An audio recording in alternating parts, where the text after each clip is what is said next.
자, 이번 시간에는 우리 2022년 12월 3일 날 시행됐던 작년에 마지막 시험이었었어요. 배고의 전산회계 1급 이론부터 한번 시작해 보도록 하겠습니다.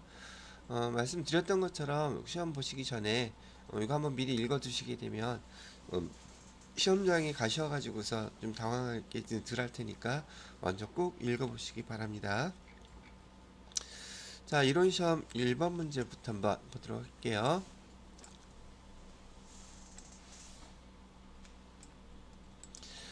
자, 다음 회계상 거래인 거 아닌 거 찾으라고 나와 있네요. 자, 추가로 출자하는 거. 요것은 추가로 출자했다니까 우리 저기 재산에 변화가 생겼죠. 출자한다든지 변제한다든지 주문 요게 답이겠네요. 단어만 봐도 알겠죠?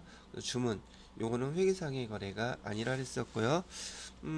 다시 복습하는 차원에서 지난번에도 해드리긴 했는데 회계상의 거래가 아닌 것들은 대표적으로 단어 용어 들어가는 것들이 주문한 거라든지 또는 계약했다든지 그다음에 채용했다든지 그다음에 담보라든지 결정이라든지 약속이라든지 지금 뭔가 회사 이게 이런 내용들이 일어나기는 했지만 실제적으로 회사의 재산에 변동이 생기지 않는 것들은 우리 회계상의 거래가 아니므로 회계 담당자는 기록하지 않는다 이렇게 얘기를 해드렸던 거죠. 나머지 것들은 다 재산의 변동이 생기는 항목들이기 때문에 회계상의 거래 맞아요. 근데 이런 단어가 들어가는 것들은 회사의 재산에 변동이 생기지 않는 거래이므로 우린 기록하지 않는다. 회계상의 거래가 아니다. 이렇게 기억 구분을 하시면 되겠습니다. 자, 1번의 답은 세 번째, 3번이 되겠고요. 자, 그 다음에 2번 문제를 보도록 할까요? 자, 다음은 무엇에 대한 설명일까요? 그냥 보기만 이렇게 쭉 봤더니 보기만 보더라도 이게 뭐에 대한 설명이겠습니까? 내용을 보니까 일단은 얘는 우리 그 기업 뭐죠? 기업의 그 뭐죠? 기업 실체 그러니까 기본 전제 조건 기본 우리가 배웠던 용어에서 여기다 어디다 쓸까? 여기다 쓸게요. 어, 기 기본 가정 또는 뭐 전제 조건 뭐 이렇게 왜 회계 공준 뭐 이런 용어로 많이 사용되는 것들인데 재무제표가 만들어지기 위한 그 기본 가정 전제 조건을 얘기해요. 여기는 세 가지가 있다 그랬었죠. 이거 제가 설명해 드리면서 꼭 암기해 놓으세요 그랬던 건데 세 가지. 첫 번째는 기업 실체. 기업 실체는 법인이라고 기억을 해주세요 라고 일단 얘기해 드렸어요. 두 번째로는 계속 기업. 특별하게 청산하거나 사업을 중단한다는 그런 징후가 없으면 이 기업은 영원히 존재한다는 그런 가정이라고 해드렸고요. 그 다음에 세 번째로는 기간별 보고. 결산을 한다든지 기업의 성과 측정을 할 때 1년 단위로 하세요. 1년을 절대 넘어가서는 안 됩니다. 이렇게 세 가지를 우린 기본 가정 또는 다른 말로 전제 조건, 회계 공준 이런 용어로 사용이 되는 항목이에요. 자, 그러면 여기 보기에서 보니까 여기 무엇에 대한 설명인가 얘기를 했으니 회계 정보 뭐 내용 요 세 개 중에서 뭐에 대한 건가 한번 보도록 하자고요. 기업은 그 목적과 의무를 이행하기에 충분할 정도로 장기간 존속한다고 가정합니다. 그럼 계속 기업의 가정 요거겠네요. 그죠? 자, 그 다음에 즉 기업은 추가 설명이에요. 기업은 경영 활동을 청산하거나 중대하게 축소시킬 의도가 없을 뿐 아니라 청산이 요구되는 상황도 없다고 가정하고 올해도 전년도하고 똑같이 기업은 존속할 겁니다. 이런 얘기를 하는 것 같다. 우린 뭐라고 부른다? 계속 기업의 가정이라고 부릅니다. 그래서 이 중에서 지금 여기 두 번째 거 요거를 설명한 내용이 바로 이 내용이라는 얘기예요. 요게 자, 그 다음에 세 번째 문제를 보도록 할게요. 세 번째는 다음 중 일반 기업 회계 기준에 따른 재고자산의 분류. 재고자산의 목적은 뭐라 그랬었어요? 재고자산의 목적은 판매 목적이라고 했던 거 얘를 기억하셔야지 돼요. 판매 목적이라고 말씀드렸던 거. 또 하나 유형 자산은 목적이 뭐라 그랬어요? 얘는 사용 목적. 이런 거 이런 것들을 구분해 놓고 내용을 보시란 말이죠.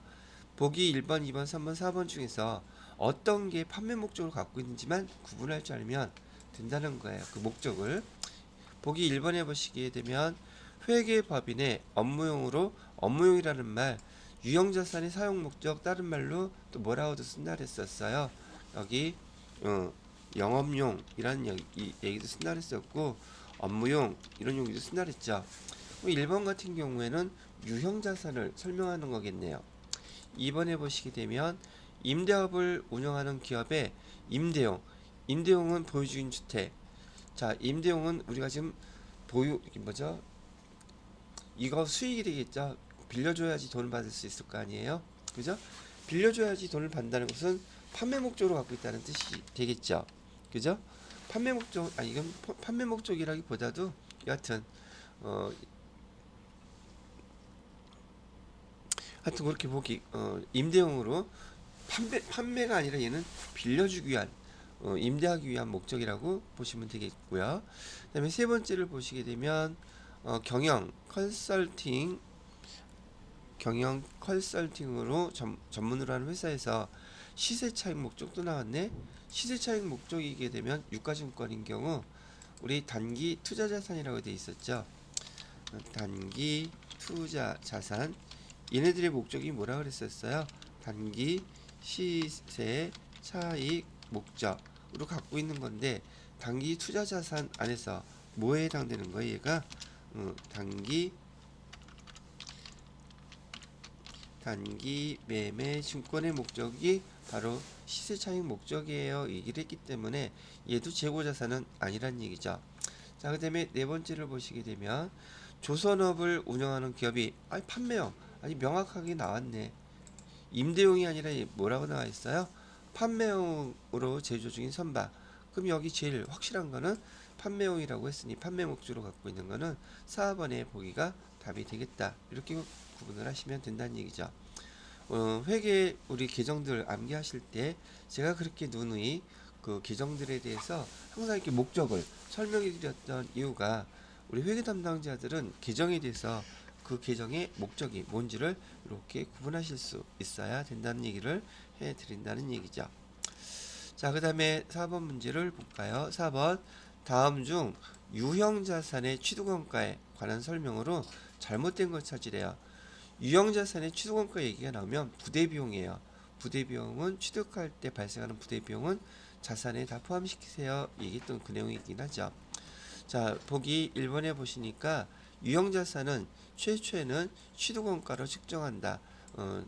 유형자산은 최초에 당연히 취득원가로 측정을 해야 되겠죠. 그 다음에 두 번째로는 유형자산의 취득에 관련된 운송비, 설치비 얘는 아직 사용하는 단계가 아니죠.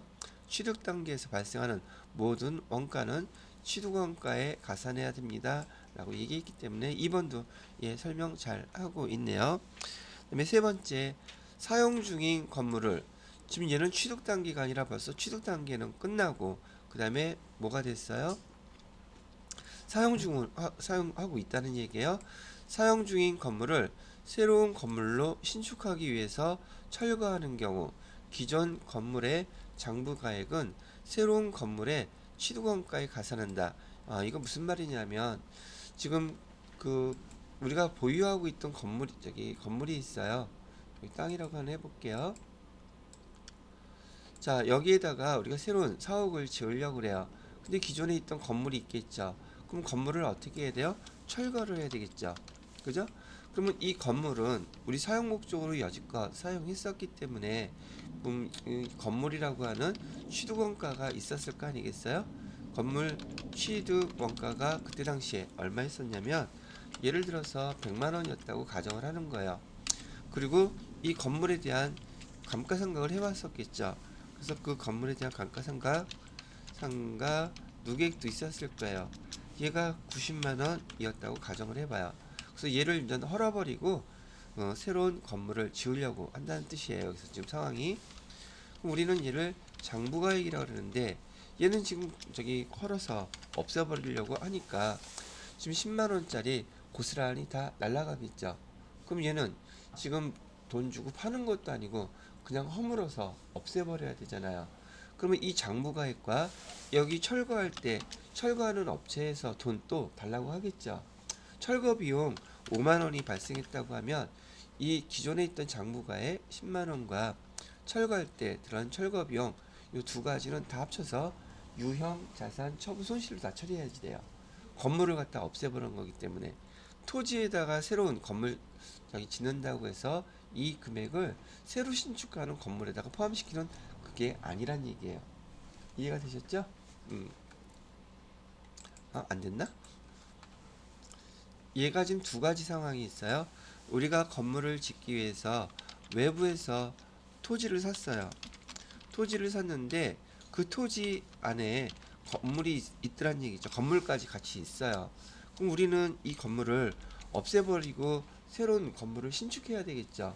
그래서 얘를 갖다가 철거하게 되면 이 철거 비용은 외부에서 샀을 경우에는 얘가 부대 비용에 속해요. 부대 비용에 포함시켜 줘야 돼. 토지 산 거에 대해서. 이해가 됐죠? 그런데 지금 외부에서 산 게 아니라 우리 내부적으로 갖고 있던 토지예요. 내부적으로 갖고 있던 토지인데 그 토지 안에 건물이 있었더란 말이죠. 근데 얘를 갖다가 똑같은 상황에서 철거를 하게 되면 철거 비용이 발생하게 될 것이고 이 건물도 외부에서 산 거예요. 우리가 갖고 있는 거야 지금. 이거 우리 거잖아. 우리 거의 건물을 이렇게 철거할 때 발생하는 장부가액과 철거 비용 5만원, 얘는 장부가액에다가 새로 신축하는 건물이나 토지에다가 포함시키면 안 된다고요. 우리 거였던 거기 때문에 철거해서 없앴으면 이만큼은 손해보는 거잖아요. 이 금액이 뭐라고요? 유형자산 처분 손실로 기록을 다 하셔야 되는 거예요. 아시겠죠? 상황이 이렇게 달라요. 무조건 뭐 건물을 짓는다고 해서 철거 비용이 발생했다고 해서 걔를 갖다가 자산화, 자본적 지출로 포함시키는 게 아니란 말이죠. 그건 언제 그렇게 하라는 얘기예요? 외부에서 사갖고 왔는데 그런 일이 벌어졌을 때는 우리가 배운 대로 하면 되지만 내부적으로 했을 때는 이를 뭘로 처리해야 된다? 유형자산 처분 손실로 처리해야 된다고 알려드리는 거랍니다. 자, 그렇게 설명 정리하고요. 그래서 4번에 3번 경우 기존 건물의 장부가액은 새로운 건물의 취득원가에 가산한다. 틀렸죠. 기존 건물 없애버린 거는 뭘로 처리한다? 유형자산 처분 손실로. 철거 비용도 뭘로? 유형자산 처분 손실로 기록을 하셔야 됩니다 라고 알려드리는 거예요. 그래서 답은 3번이 틀렸고요. 4번 국공채를 불가피하게 매입하는 경우 국공채 매입 가격과 현재 가치와의 차액, 현재 가치 뭐 할인 발행 차음이라 그러는데 유형자산의 취득원가에 가산한다. 요거 기억이 나실라나? 지난번에 우리 차 살 때 그 채권 사게 되면 채권 금액 차이 나는 금액이 있다 그랬었죠. 그 차이 나는 금액 어디다 포함시키라 그랬어요? 유형 자산에다 포함시키라 했는데 또 까먹었을 것 같으니까 한번 처리해봐 드릴게요. 자, 차량 운반구를 샀어요. 차량 운반구를 샀는데 차량 운반구를 사게 되면 토지도 건물도 의무적으로 매입해야 되는 채권이 있어요. 이 채권의 가격이 예를 들어서 5만원이었다고 가정을 해보겠습니다. 그리고 차량 운반구의 가격은 얼마였었느냐면 50만원이래요. 차량 운반구의 가격이 원래 50만원이었는데 이 50만원 안에 두 가지가 다 들어가 있는 거예요. 차량 운반구의 가격 45만원하고 채권은 의무적으로 사야 된다면서요. 채권은 의무적으로 사야 되는 금액 5만원. 이렇게 합쳐서 이 차량 운반구의 가격이 50만원짜리였었어요. 그런데 얘를 갖다가 우리가 현금 주고 샀다고 가정을 해보겠습니다. 그때 회계 처리는 어떻게 해야 되느냐면 차변에 차량 운반구 얼마짜리라 그랬어요? 45만원. 자, 이거 다 현금으로 줬어요. 대변에 현금은 50만 원 이렇게 줬단 말이죠. 근데 지금 얼마 차이 나요? 5만 원 차이 나죠.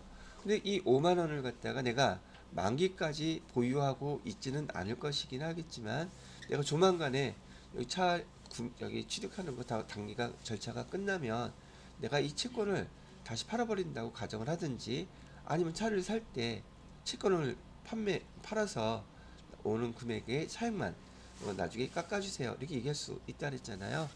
자, 일단 얘를 갖다가 그냥 구분을 하기 위해서 단기 매매 증권이라고 구분을 해 보겠습니다. 이렇게 기록을 해야지 되는데 지금 여기 5만원짜리라고 얘기하는 이 채권의 가격은 5년 후 이 채권을 갖고 있으면 5년 후에 5만원을 주겠다는 뜻이에요. 물론 매년 이자는 별도로 지급하겠지만 5년 후에 5만원 지급하겠다고 이렇게 표시를 해놓은 건데 5년 후에 5만원하고 지금 현재 금액하고 같을까? 다를까? 다르겠죠. 5년 후에 5만원은 예를 들어서 현재 가치로 따졌을 때 현재 가치는 얼마라고 얘기를 해주고 있느냐면 4만 5 계산하기 편하게 4만 원이라고 가정을 해봐요. 5년 후에 5만 원은 현재 가치로 따졌을 때는 4만 원이에요. 그리고 여러분 세무 이것까지 배울 거니까 지금 편의상 제가 현재 가치라고 얘기했는데요. 얘는 정확한 명칭은 상각 후 원가라는 용어로 써요. 상각 후 원가가 4만 원이래요. 그러면 단기 매매 증권으로 우리가 기록할 때 5년 후의 가격인 5만 원을 기록해야 되겠어요? 현재 가치를 기록해야 되겠어요? 당연히 현재 가치를 기록해야 되죠. 그래서 5만 원 쓰면 안 돼요. 이건 5년 후의 금액이니까. 그래서 단기 매매 증권은 얼마라고 바꿔 주셔야지 돼요. 얘는 4만 원이에요. 그러면 만 원이 차이가 나죠. 이 만 원은 차량 운반구를 살 때 이 현재 가치 계산했을 때의 차액, 상각 후 원가에 대한 차익, 이 금액은 부대비용으로 본다는 뜻이에요. 그래서 부대비용, 여기 부대비용으로 발생한 이 만원은 어디다가 포함시켜줘라? 취득하는 자산, 취득 자산에 포함시켜줘야 되는 거예요. 그러면 이 포함시켜야 되는 금액, 요 만원은 어디가 더 금액이 증가한다? 차량 운반구의 가격이 증가하게 되는 거예요. 그래서 차량 운반구의 가격은 45만 원이 아니라 얼마로 바꿔줘야 되겠다? 46만 원이 돼야 되겠다. 이렇게 회계 처리를 해 주시는 거예요. 요 말이 이해가 됐으면 요 4번의 설명 읽어봤을 때 취득원가에 가산한다. 만원 가산했죠? 설명 제대로 잘 되어 있다는 것도 구분하실 수 있겠죠? 그래서 취득원가에 가산한다. 예, 맞는 말이에요. 그래서 4번 문제에 대해서는 1, 2, 4번이 맞는 말이고 3번이 틀린 말이라고 구분을 하시면 되겠습니다. 지금 얘가 회계 1급만 나오는 게 아니에요. 세무 2급에도 세무 1급에도 계속 출제가 되는 내용이고 기본적으로 좀 난이도가 있는 문제이긴 하지만 꼭 알아두셔야 될 문제이기도 합니다. 보통 이런 문제는 기존에 있던 거 세무 2급에 주로 문제에서 많이 나오는데 내부에서 건물을 지을 때 기존에 있던 우리 회사 건물 철거할 때 철거비용 얘네들은 뭘로 처리해야 된다? 유형자산, 처분 손실로 처리해야 된다는 거 그렇게 구분할 줄을 아셔야 된다는 얘기를 한 거예요. 자, 이렇게 해서 4번까지 설명을 해드렸고요. 그 다음 5번 문제를 보도록 하겠습니다. 자, 5번 문제를 보시게 되면은 무형자산에 대한 걸 질문을 하고 있네요. 무형자산 상각에 대한 설명으로 바르지 않은 것은 자산이 무형자산은 있잖아요. 전 우리가 사용할 때부터 똑같아요. 자산이 사용 가능한 때부터 상각을 시작한다. 그렇게 보시면 되겠고요.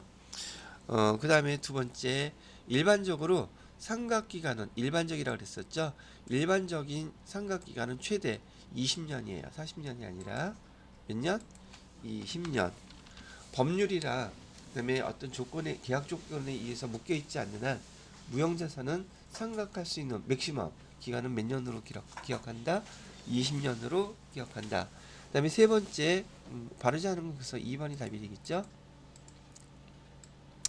세 번째, 합리적인 상각 방법을 정할 수 없을 때는 무조건 뭘로 해라? 정액법을 한다. 뭐 합리적인 상각 방법은 뭘로 쓰면 된다? 우리가 배웠던 거 정액법, 정률법, 그다음에 연수학계법 다 쓸 수 있어요. 근데 그런 걸 정해놓지 않았을 때는 반드시 정액법으로 상각을 해주세요. 라고 얘기해드렸고요. 그다음에 4번에 보시게 되면 재무상태표상 표시 방법으로 취득 원가에서 무형자산 상각누계액을 직접 차감하여 표시하는 직접법과 취득 원가에서 무형자산 상각누계액을 차감하는 형식으로 표시하는 간접법 모두 허용되는데, 지금 우리 무형자산 상각할 때 재무상태표에서는 어떻게 표시하기로 되어 있어요? 간접법이에요, 직접법이에요? 유형자산인 경우는 간접법, 그 다음에 무형자산인 경우에는 뭘 사용하고 있다? 직접법 사용하고 있다. 자, 이것도 혹시 해서 시험 문제 자주 얘 보통 통합규정들에서 계정별로 하나씩 문제가 나오기 때문에 요것도 하나 써봐 드리도록 할게요. 자, 정리를 해놓고 넘어가려고 생각을 하는데, 자, 우리 특허권이라는 무형자산을 한번 설명을 해드려 보도록 할게요. 자, 특허권이 있는데 이 특허권을 우리가 외부에서 지금 취득을 했어요. 금액은 얼마에 취득했냐면 100만원에 취득을 했고요. 이 무형자산의 내용연수는 지금 5년이라고 가정했을 때, 그 다음에 무형자산은요, 잔존가치 없는 것이 원칙입니다. 그래서 잔존가치 제로, 얘가 원칙이라고 얘기를 했기 때문에 없어요. 자, 이랬을 때 지금 얘 취득한 날짜를 2022년 1월 1일이었다고 가정을 하고요. 1년이 지났을 때 무형자산 상각을 해야 되겠죠. 12월 31일 날 얘 상각 어떻게 하나요? 이 회사는 이 무형자산을 상각하는 특별한 방법을 별도로 신청하지 않았어요. 그렇게 한다면 뭘로 하라 그랬죠? 정액법으로 하면 되겠죠? 그러면 취득원가였던 100만원을 내용연수 5년으로 나누게 되면 금액은 얼마가 계산되겠어요? 매년 20만원씩 상각이 되겠죠? 그때 20만원 상각된 거 감가상각비라고 쓰면 안 되죠. 뭐라고 쓰라 그랬어요? 무형자산 상각비라는 규정 써야 돼요. 감가상각비 아닙니다. 감가상각비는 유형자산일 때예요. 그래서 여기 20만원 이렇게 쓰시고요. 그 다음에 조금 아까 말씀드렸던 것처럼 무형자산은 회계 처리할 때 직접법 사용한다고 했었죠. 직접법은 우리가 취득한 이 계정 그대로 감소시키는 거예요. 그래서 특허권이 1년 동안 가격이 얼마가 떨어졌다? 20만원이 떨어졌다고 이렇게 표시하는 방법을 우리 회계 처리에서 직접법이라고 부르고 있어요. 그래서 특허권을 100만원에서 20만원 이렇게 감소시키고 나니까 2022년 12월 31일 시점에서 특허권의 자산은 얼마가 됐겠어요? 남아있는 거 잔액은 80만원이 남아있겠죠. 그리고 제가 뭐라 그랬죠? 무형자산은 이렇게 1년이 지나갈 때마다 내용연수도 1년씩 줄여줘야 된다고 얘기했었죠. 그래서 이번에는 2023년 1년이 지난 다음에 또 상각을 하게 되면 상각 어떻게 계산해야지 돼요? 지금 잔액이 얼마 남아있어요? 80만원 남아있죠. 그럼 내용연수 몇 년으로 나눠줘야 돼요? 4년으로 나눠줘야 되겠죠. 그래서 무형자산 상각비에서 정액법이라는 건 원래 금액이 항상 매년 똑같아야 되잖아요. 그래서 얘를 잔액을 20만원 4년으로 나누게 되면 이렇게 20만원이 똑같이 나올 거고, 또 직접법으로 특허권에서 20만원 상각을 이렇게 해주시면 된다는 얘기예요. 자, 그러면 이때 시점에서 잔액은 또 얼마 남았어요? 60만원 남았죠. 자, 그 다음에 2024년에 12월 31일 날 또 상각을 한다면 잔액 60만원 남았고, 내용연수는 몇 년으로 또 상각을 해줘야 되겠어요? 1년 줄여서 3년으로 상각을 해줘야지 이렇게 계산이 될 수 있더란 말이에요. 자, 그래서 직접법이라는 그 회계 처리하는 방법 알려드렸고, 우리 유형자산인 경우 차량 운반구 얘를 똑같이 100만원 주고 샀다고 가정하고, 내용연수는 5년, 그 다음에 잔존가치 얘 없다고 가정했을 때 1년 동안 사용했으면 얘는 감가상각 어떻게 했었어요? 차변에 감가상각비에서 20만원 이렇게 했었고, 대변에 뭐라고 썼었어요? 감가상각 누계액 20만원 이렇게 썼었잖아요. 지금 여기 무형자산하고 비교해 보셨을 때 차량 운반구가 가격이 그만큼 떨어졌다고 대변에 차량 운반구라고 썼어요. 대신에 다른 계정을 썼어요.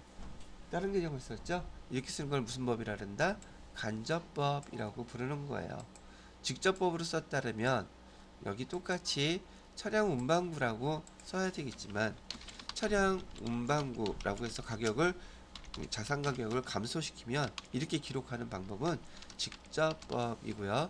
여기 미스트에서처럼 차량 운반구 대신에 감가상각 누계 이렇게 기록하는 방법을 간접법이라고 부르고, 유형자산은 간접법을 사용하고요, 무형자산은 직접법을 사용해서 기록합니다.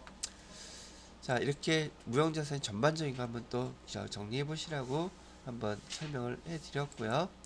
자, 이번에는 6번 문제 볼게요. 다음 주요 장부라고 구분할 수 있는 거, 장부의 구분에서 장부의 주요부 뭐하고 뭐가 주요부라 그랬었어요. 장부의 주요부는 분계장과 총계정원장이라고 했었죠. 그래서 이것도 정리해 드릴까요? 시험 문제 이렇게 나오는 거 보니까 또 까먹을 시간 됐다고 보고 여기다가 한번 써볼게요. 자, 장부는 크게 주요부와 보조부로 구분됩니다 라고 해드렸었어요. 그래서 주요부에는 두 가지 있다고 그랬었죠. 우선 우리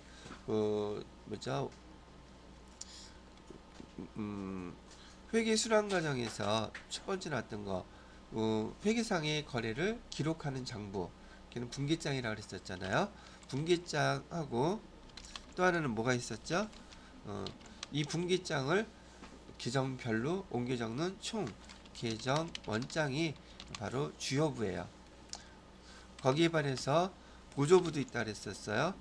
보조부도 두 가지로 나누는데, 보조 기입장이라는 거 하고요, 보조 원장으로 나누는데, 보조 기입장에는 뭐가 있다 그랬었냐면 현금 출납장이요, 그 다음에 당좌예금 출납장이요, 그 다음에 받을 기입장이요. 그리고 그 다음에 또 뭐 있었어요? 지급어음 기입장. 그 다음에 또 뭐 있었느냐면 매출장, 매입장. 이런 것은 보조 기입장이라는 것은 회계 담당자의 업무일치 성격을 갖고 있다고 얘기를 해드렸던 그런 장부들이에요.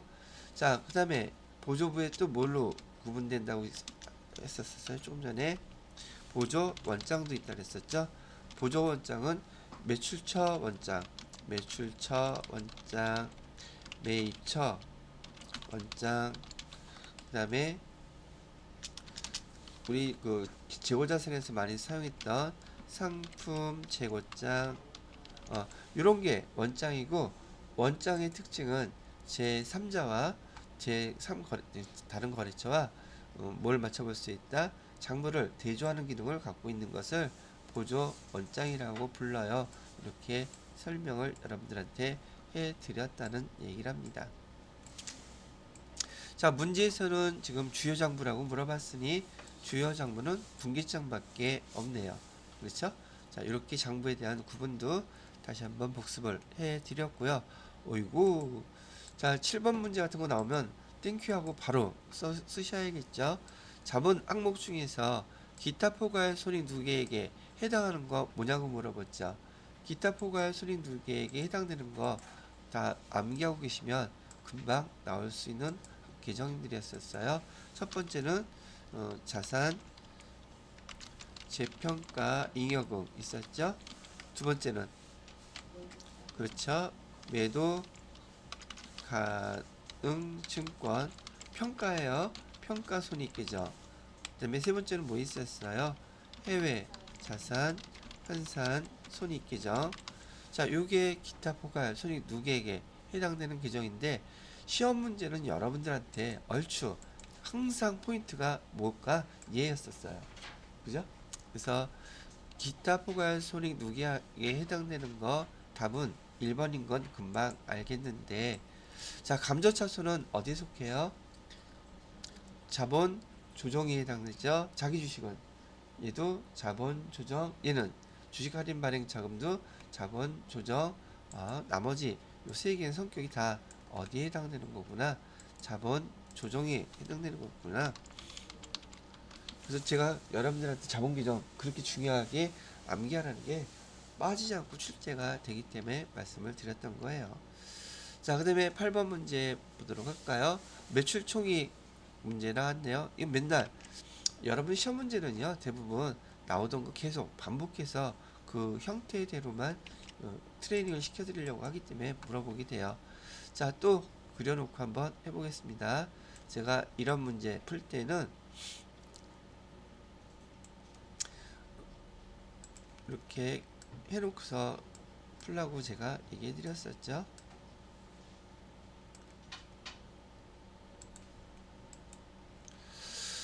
자, 여기 매출의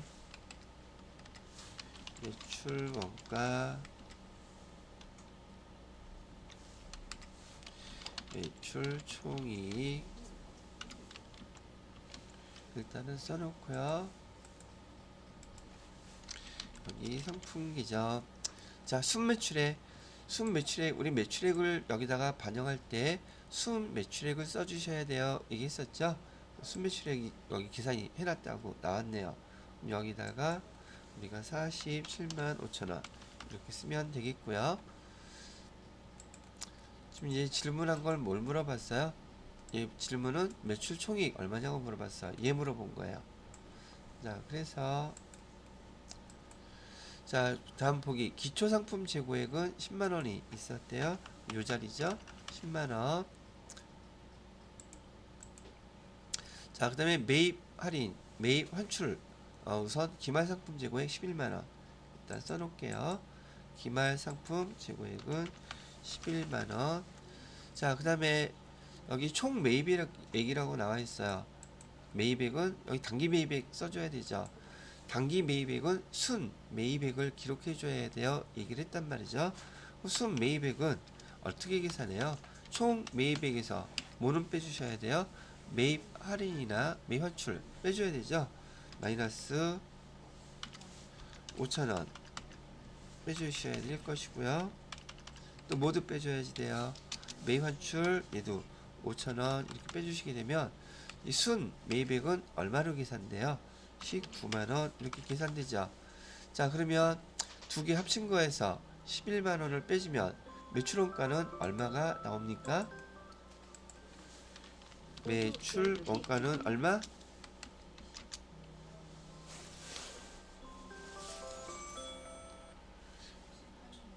자, 매출원가는 18만원 나오겠죠?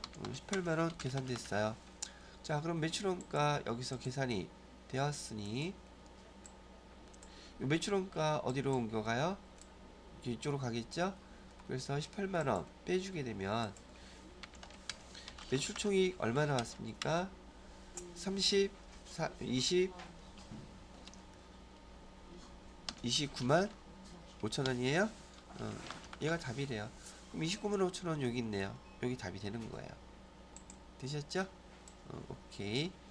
자, 그래서 지금 회계 1급에서 해당되는 전산 회계 2급의 재무회계 문제 8문제 풀어봤고요. 잠깐 이따가 여기 9번 문제부터 12번 문제까지는 원가 계산 문제예요.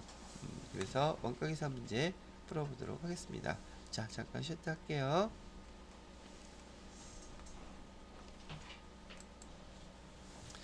자, 9번부터는 원가 계산 문제고요.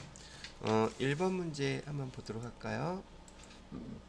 자, 가공원가 물어보고 있어요. 말씀드렸던 것처럼 지금 여러분이 한 10회 정도만 시험 보시기 위해서 기출문제 한 10회 정도 준비하시다 보면은 자신감이 충분히 들어갈 것이고, 여기 부가세하고 원가계산은 10회 정도의 이 원가계산 문제만 갖고 복습하시고 정리하셔도 맞추시는 데는 크게 지장이 없으실 거예요.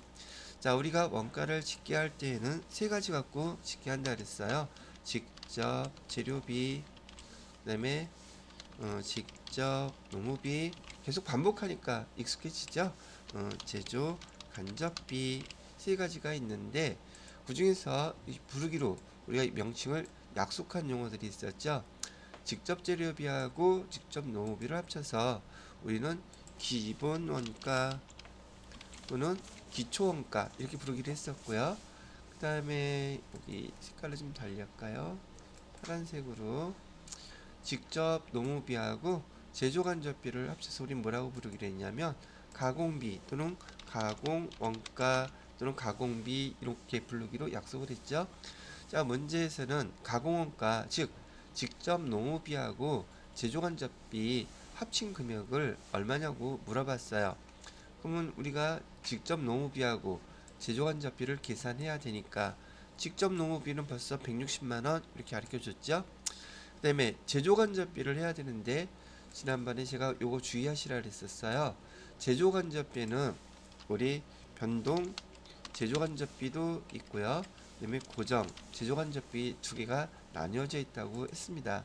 근데 이 제조간접비의 변동 제조간접비, 고정 제조간접비 중에서 고정 제조간접비가 8, 90%로 제일 많다고 제가 얘기해 드렸었죠. 그래서 주로 제조간접비는 주로 고정 원가가 고정간접비가 대부분을 차지하고 있어요 라고 얘기를 해드렸었습니다.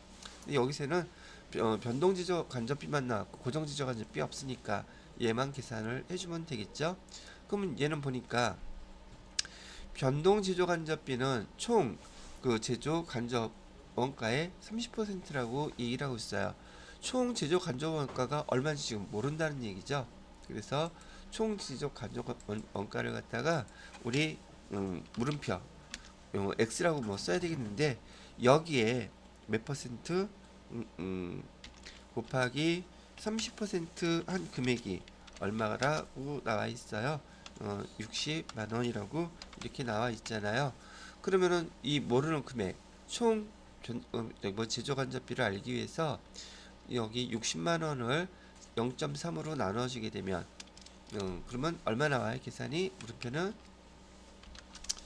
얼마 나왔습니까? 200만원 나오겠죠?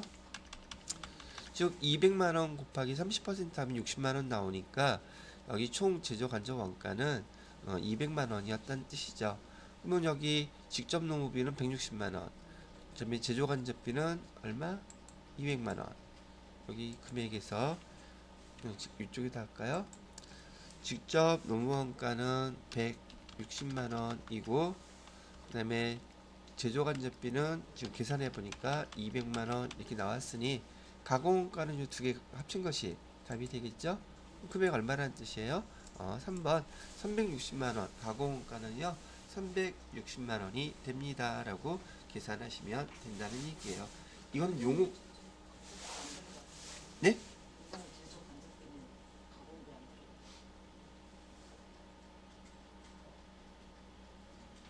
가공비요?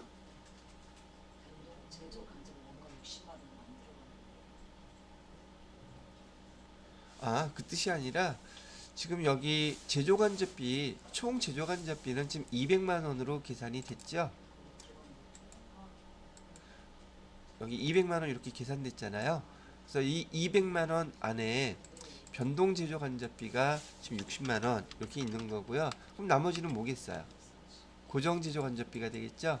고정 제조간접비가 140만 원 이렇게 됐다는 뜻이에요. 근데 우리는 지금 알고 싶은 게 뭐예요? 변동이다 제조다 이걸 알고 싶은 게 아니라 총 제조간접비가 얼마인지 그걸 알고 싶었던 거잖아요.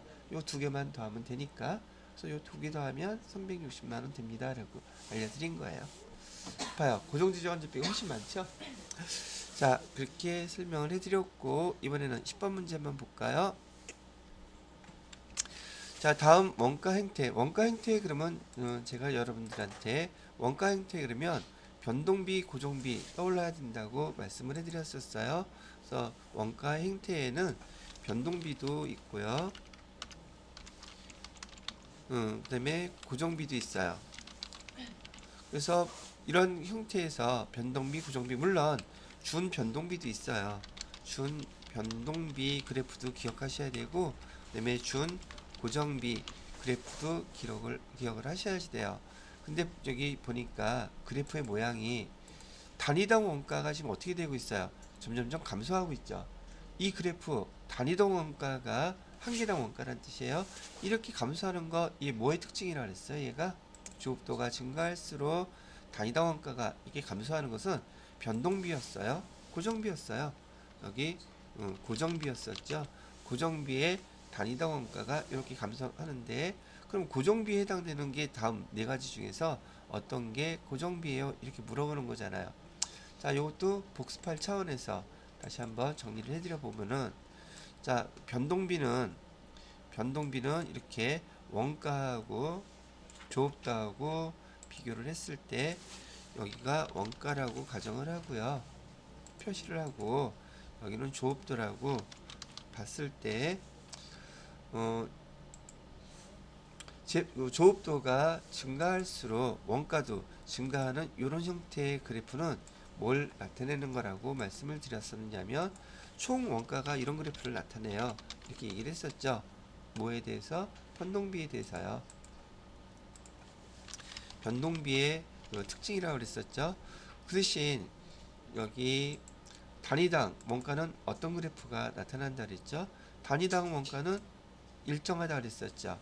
이런 형태를 갖고 있는 것이 얘가 단위당 원가는 이렇게 나타나요. 뭐에 대해서는? 변동비에 대해서는요. 자, 그러면 고정비에 대해서는 지금 고정비에 대해서 단위당 원가가 여기 나타나는 것이 단위당 원가의 그래프는 이렇게 날 것이고 총원가 고정비에 대한 총원가는요. 고정비에 대한 총원가는 몇 개를 조업도가 몇 개가 만들어지든 간에 이렇게 일정해질 거예요. 대표적인 케이스를 뭘로 들어드렸어요? 임차료 또는 감가상각비 고정비의 대표적인 거라 그랬었죠. 자, 이렇게 나타나고 얘 그래프의 모양은 총 원가 그래프가 이렇게 됩니다. 뭐에 대해서는? 고정비에 대해서는 이렇게 구분을 해보시게 되면 문제에서는 지금 얘를 물어봤어요. 그럼 고정비에 해당되는 건 대표적인 거 요거라 그랬죠. 자, 여기 변동비에 대표적인 게 뭐라고 그랬었냐면 변동비는 직접자 들어간 거 직접 재료비가 바로 변동비의 대표적인 기존 과목이에요. 직접 재료비 그 다음에 공장 사무실에 전화요금은 얘는 변동비겠어요? 고정비겠어요? 공장 사무실의 전화요금은 기본요금도 있을 것이고 기본요금에다가 사용한 것만큼 더 많이 내야 되는 것들도 있을 수 있겠죠. 자, 고정비 전화요금이 고정비라고 생각지는 당연히 않으시겠죠. 그 다음에 여기 우선 답은 임차료 나와 있으니까 여기에서 고정비에 원하는 답은 4번 공장 건물의 임차료 여기가 해당이 되겠죠. 나머지 것들은 대부분 다 변동비의 성격을 갖고 있답니다. 연료비도 사용한 것만큼 많이 들어가겠죠. 자, 제조간접비 뭐 이렇게 구분할 때 그래프 보고도 그래서 제가 구분을 하실 수 있어야 됩니다 라고 얘기를 해드렸던 항목이랍니다. 직접 재료비 여기 직접 노무비 얘가 변동비의 대표적인 항목들이에요. 변동비라는 것은 직접 추적이 가능한 금액들을 집계할 수 있는 비용들을 원가들을 얘기하는 것이기 때문에 직접 재료비와 직접 노무비 고정비의 대표적인 것은 임차료, 감가상각비 이 정도 구분을 하실 수 있으시면 되겠습니다. 자, 그 다음에 11번 문제를 볼까요? 11번 다음 자료를 이용하여 평균법에 의한 가공 원가 완성품 가공 원가를 가공비 말하는 거요. 완성품 환산량 계산해 봐 주세요 라고 되어 있고요. 자, 요거 중요한 내용이죠. 재료비는 공정 초기에 전량 투입된대요. 가공비는 공정 전반에 걸쳐서 균등하게 발생한다. 그럼 가공원가 계산할 때에는 공정 전반에 걸쳐서 균등하게 계산해야 되니까 완성품 환산량 계산할 때 완성도 기말제공품에 대해서 완성도를 사용하셔야 된다는 말이기도 하겠죠. 제가 이거 어떻게 계산을 하라 그랬어요? 이렇게 또 제공품 계정 그려놓고요.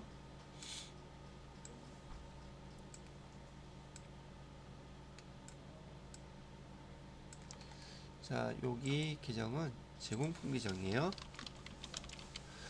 자, 또 문제에서 주어진 대로 또 하나씩 넣어볼게요. 기초 제공품 수량 몇 개라고 되어 있냐면 1000개라고 되어 있고요. 완성도는 20% 이렇게 해놨어요. 자, 그 다음에 착수 단기 착수 수량은 10,000개라고 되어 있고요. 자, 완성 수량은 8,000개가 완성됐다고 하네요. 그러면 여기 기말 제공품 얘기하지 않더라도 첫 번째 종합원가 계산할 때는 이게 물량의 흐름 맞추라 그랬었죠. 총 투입된 거 몇 개예요? 11,000개, 8,000개가 남았다 완성이 됐다면 기말 제공품에 남아 있는 거 몇 개 남아 있겠어요? 3,000개 금방 계산할 수 있으시죠? 이 완성도가 몇 퍼센트래요? 60%라고 알려주고 있어요. 자, 그러면 우리 또 두 개 다 연습하는 거니까요. 완성품 환산량을 한번 계산해 보자고요. 완성품 환산량 계산을 하는데 완성품 환산량 계산할 때 우리는 뭐뭐를 계산해야지 돼요. 직접 재료비하고 가공비로 나누어서 우리 구분을 했었죠. 자, 근데 완성품 환산량 계산하실 때 완성품 환산량 계산하는 방법 두 가지 있죠. 하나는 평균법, 또 하나는 선입 선출법. 두 개 다 한번 연습을 해봐요.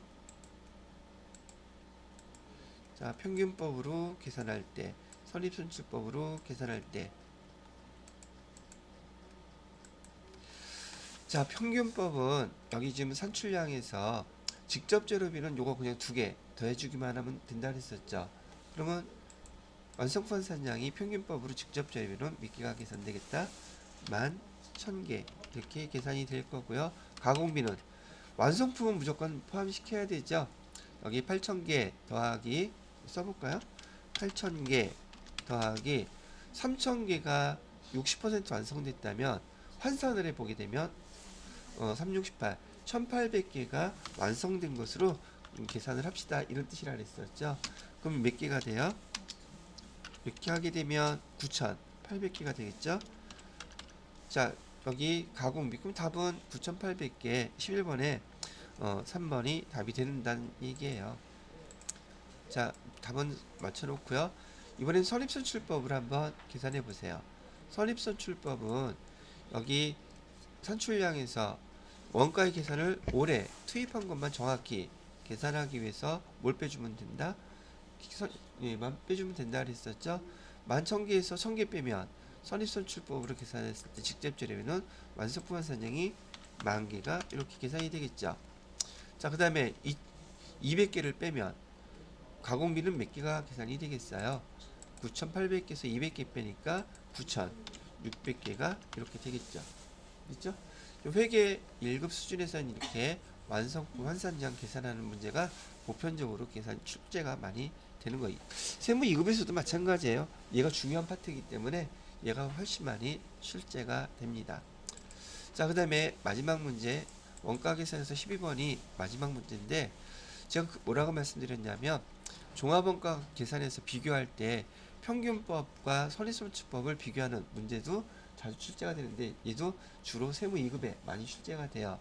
그런데 회계 1급에서는 개별원가 계산하고 종합원가 계산하는 걸 비교해서 많이 설명하기 때문에 잘못된 거 찾으라 했는데 용어만 듣고서 여러분이 얘가 개별원가 계산인지 종합원가 계산인지 특징적인 그 용어들을 기억하셔야 돼요 라고 얘기를 했어요. 한번 볼게요. 종합원가 계산은 동일 규격 제품을 반복 대량 생산이죠. 그럼 얘는 종합원가 계산 설명한 거 맞는 말이고요. 두 번째, 종합원가 계산은 각 작업별로 원가 보고서, 원가 보고서 어디서 쓰는 용어였었어요? 개별원가 계산이죠. 그럼 얘는 틀렸네요. 그래서 얘가 2번이 답이 되는 거예요. 그 다음에 3번 보세요. 개별원가 계산은 주문, 그 다음에 다품종, 소량, 이 특징이라 그랬었죠. 주문에 의해서 제품을 별도 지정을 해야 돼요. 판매는 제조업에서 맞는 말이네요. 4번, 개별 원가 계산은 주문받은 개별 제품별로 원가 계산하고 또 어디에다가 짓게 한다? 작업 원가표, 원가 보고서. 무슨 말인지 알겠죠? 작업 원가표는 어디서만 쓰는 용어예요? 개별 원가 계산. 그래서 이렇게 구분해서 답을 해주시면 된다는 얘기예요. 자, 이렇게 해서 원가 계산에 대한 문제, 네 문제를 풀어봤는데, 원가 계산 문제 봐요. 계산 문제 두 개나 왔네. 하나씩 더 들어가나? 원래는 한 문제씩만 내는 게 보편적이긴 한데, 앞에 이건 계산 문제라기보다도 가공원가라는 용어를 알고 있는지를 물어본 거겠죠, 이거는? 자, 그렇게 보시면 되겠고요. 13번 문제부터는 부가가치세 문제예요. 부가가치세 문제를 보시면 다음 중 부가가치세법상 납세 의무자에 대한 설명으로 옳지 않은 것은 이라고 되어 있는데, 납세 의무자가 우리는 부가세법에서 제가 사업자들이라고 얘기했어요. 자, 부가세법의 납세 의무자 누구라고요? 사업자들이에요. 그럼 사업자 구분 어떻게 한다고 제가 그려드렸던 거 있었죠. 자, 이것도 한번 복습해 드려 볼게요. 우리는 이 사업자를 크게 이렇게 구분해요. 사업자와 그다음에 비사업자.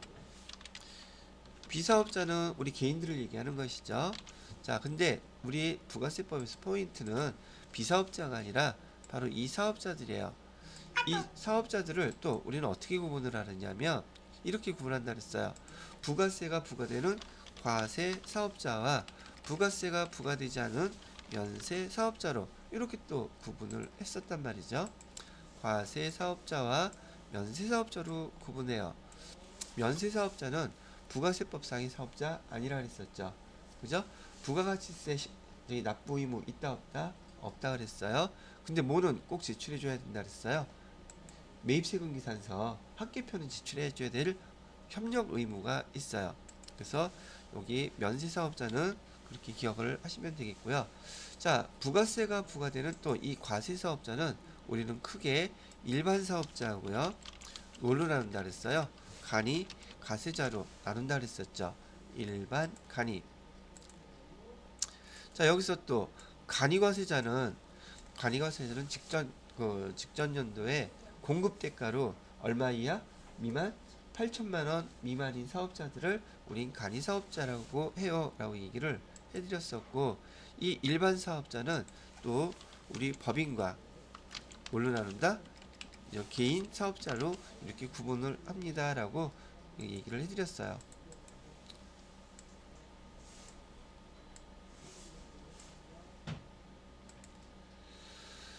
자, 여러분이 배웠던 거 이렇게 복습을 하면서 정리를 한번 다시 해드리는 거예요.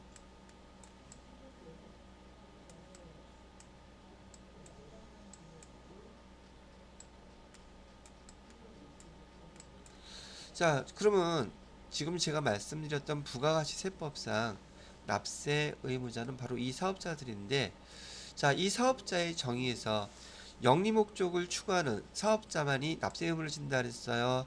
비영리여도 그런 거 따지지 않고 다 납세 의무가 있다 그랬어요. 비영리도 포함한다 그랬죠. 국가는요, 지방자치단체는요, 다 포함돼요. 아시겠죠? 그래서 영리 목적뿐만이 아니라 여기 영리건, 그다음에 비영리건, 그다음에 국가 단체건, 그다음에 지방 자치 단체이건 이런 거 구분한다 안 한다? 이런 거 구분하지 않아요. 사업자도 어떤 거를 공급하는 사업자라면 이러한 단체들이 얘는 무엇을 공급하느냐인데, 자, 부가가치세가 부과되는 재화를 공급하거나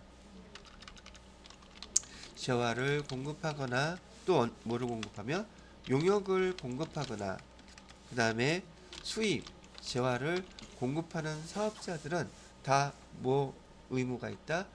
부가가치세 납세 의무가 있고 납세 의무자들이라고 얘기하는 거예요. 알겠어요?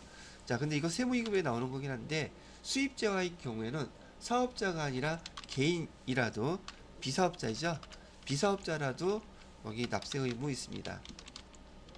뭐일 경우에는 수입재화일 경우에는 그래서 옛날에 그 한진 그룹의 그 여자분들 있죠. 그 조현아인가 그 사람이 그 국적기 대한항공을 통해서 그 세금을 내지 않고 비행기 통해서 그냥 가져온 거 있잖아요. 그거 뭐로 걸렸었냐면 관세청에서 관세법 위반이기도 하고요. 부가세법도 위반한 거예요. 이거 무슨 의미가 있는데 부가세 납세 의무가 있는데 명품들 세관 거치지 않고 그냥 들어왔기 때문에 관세청도 위반을 한 거고 국세청에 부가세법도 위반한 거예요. 그래서 양쪽에서 다 세무조사 나가고 난리가 났었어요. 근데 어지간해서는 관세청에서는 세무조사 안 나가거든요. 잘 어지간해서는. 근데 그때 분위기 어땠었어요? 광화문에서 그 대한항공 직원들 나와서 맨날 시위하고 난리 났었잖아요. 왜 그랬어요? 드라마에서 나오는 거 못지않은 막장이 나왔었잖아요. 그게 이제 세상에 드러나니까 국민연금공단에서 원래 그 저기 주주의 그 관리를 잘 사용하지 않는데 주주총회 할 때 사용했잖아요. 그래서 거기 회장이 떨어졌어요. 연임되는 게. 그 내용이 얼마 전에 보셨던 그 재벌집 막내 아들 그 회장이 지분 갖고 난리 치고 그랬었죠. 왜 그랬어요? 그 경영권을 갖기 위해서. 근데 그때 그 조정 그 회장이 그 국민연금하고 그다음에 외국에서 투자한 그 싱가포르 국민연금 그 기금하고 지분을 합쳐가지고 그 경영권 연임되는 걸 뭐 막아버렸단 말이죠. 그래갖고 미국 갔다가 돌아가시고 오셨잖아요. 하여튼 뭐 그런 내용이 있다는 얘기예요. 자, 그래서 이렇게 기억을 해보시면 되겠고요. 정리를 그렇게 하세요. 두 번째, 납세 의무자에 대해서 옳지 않은 거 물어봤었죠. 그 옳지 않은 건 벌써 나왔네요. 영리 목적을 추구하는 사업자만 납세 의무를 지는 것이 아니라 이런 사업자들도 다 납세 의무를 진다. 그래서 1번이 지금 설명이 옳지 않은 것이고요. 나머지 세 개는 다 맞는다는 말이겠죠. 사업 설비를 갖추고 계속 반복적 사업 설비를 갖추고 계속 반복적으로 재화 용역 공급하는 거. 예, 맞아요. 자, 그런데 지난번에 요거 설명했을 때 사업자냐 아니냐 부가세가 부과되느냐 아니냐 그 예를 뭘 갖고 설명해 드렸었어요. 우리 당근마켓 갖고 했었잖아요. 기억나시나요? 당근마켓에서 여러분 물건 팔아 보셨다면 거기 팔 때 부가세 부과해요 안 해요? 여러분이 물건 올려놓고 부가세 안 붙였죠? 왜 안 붙였어요? 첫째, 영리 비용리 안 따지니까 사업자에 해당됐고, 두 번째 조건이 뭐였었어요? 계속적으로 반복적으로 해야 된다 그랬죠. 이거 안 된다 그랬잖아. 그죠? 그랬기 때문에 우리가 개인들이 당근마켓에서 파는 것들은 여기 사업자에 해당되지 않으므로 부가세 과세 대상이 아니라서 부가세가 부과되지 않아요 라고 설명을 해드렸던 거예요. 자, 세 번째, 인적, 물적, 독립성을 지닌 사업자 당연히 이렇게 해야지 되고요. 네 번째, 면세 대상이 아닌 과세 대상 재화 용역을 공급하는 자. 면세는 여기 사업자, 면세 대상 사업자, 납세 의무자 아니라 그랬었죠. 그렇게 구분을 하시면 되겠습니다. 여기서 다시 한번 정리표를 표시해드리면 여기 납세 의무자는 여기에 해당되는 사람들이에요. 과세, 부가세가 부과되는 과세 사업자들. 자, 그렇게 답을 보시면 되겠습니다. 14번 문제를 보시게 되면 부가가치세법상 면세제도에 관련된 내용, 면세 잘 알죠? 한번 해볼까요? 옳은 것은 찾으래요. 옳은 거. 건물이 없는 토지 얘기 나왔죠? 토지, 그 다음에 약사가 공급하는 일반 의약품은 면세에 해당된다. 뭐가 틀렸어요? 토지는 맞는데 지금 여기 약사가 공급하는 일반 의약품이라 그랬죠? 일반 의약품은 제조해서 주는, 조제해서 주는 게 아니라 일반 제약회사에서 공급하는 거 제가 이렇게 면세라 그랬어요, 과세라 그랬어요. 의사 처방에 의해서 처방하는 거는 면세. 근데 제약회사에서 제공했던 그 의약품을 하는 건 과세. 그럼 얘는 틀렸죠. 그다음에 2번 면세제도는 사업자의 세부담을 완화하기 위한 완전 면세제도이다.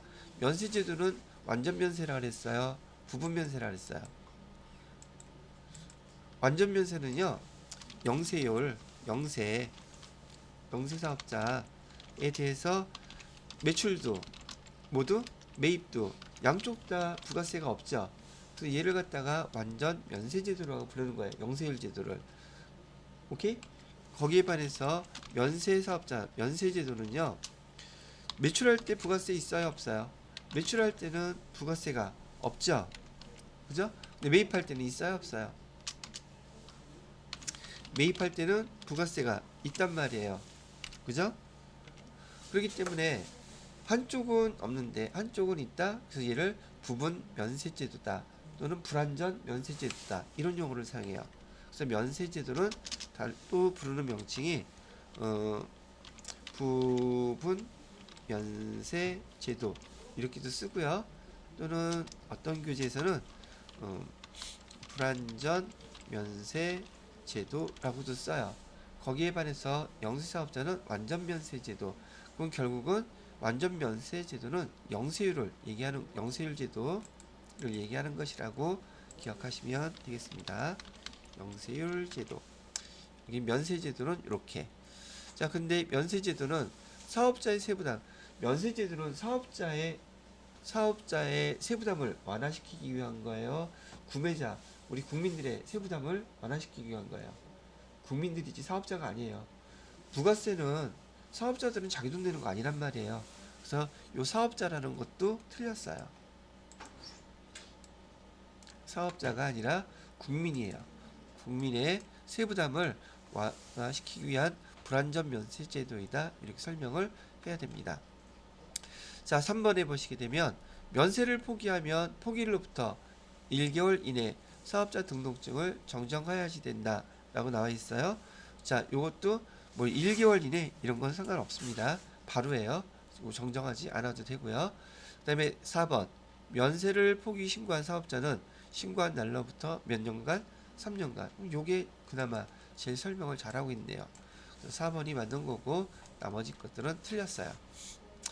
자, 그 다음에 마지막으로 부가가치세법상 무엇에 대한 설명을 하고 있어요? 물어보고 있네요. 둘 이상의 사업장이 있는 사업자는 부가가치세를 주된 사업장이라 그랬죠? 총괄 납부할 수 있다. 뭐 설명하는 거예요? 주 사업장 총괄 신고 납부예요, 그냥 납부만이에요?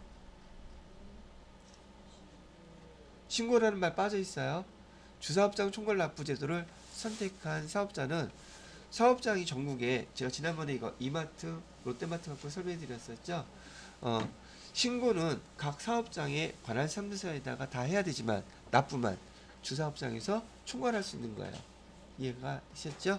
자, 그래서 15번에 해당되는 설명은 주사업장 총괄 납부를 설명한 것이고 답은 4번이 되는 것입니다.